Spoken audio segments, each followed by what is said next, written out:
আল্লাহর কোরআনের সবচাইতে দামি আয়াত, the greatest verse in the Quran. Ubai ibn Kab রাদিয়াল্লাহু তাআলা আনহুকে বিষ্ণু সাল্লাল্লাহু আলাইহি ওয়াসাল্লাম জিজ্ঞেস করলেন, উবাই বলো তো কোরআনের কোন আয়াতটা সবচেয়ে সেরা?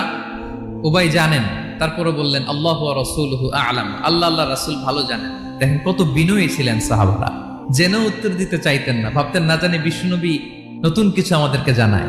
বিষ্ণুনবী আবার বললেন, তুমি কি জানো কোরআনের সবচেয়ে শ্রেষ্ঠ আয়াত কোনটা?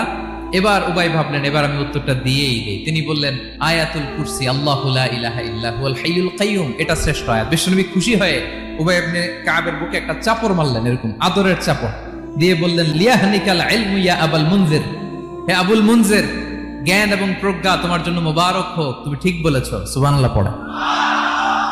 তাহলে এই প্রথম ইনফরমেশনটা আজকে জানলাম, কোরআনের সর্বশ্রেষ্ঠ আয়াতের নাম 6236টা আয়াতের মধ্যে থেকে সবচাইতে দামি আয়াত এটা।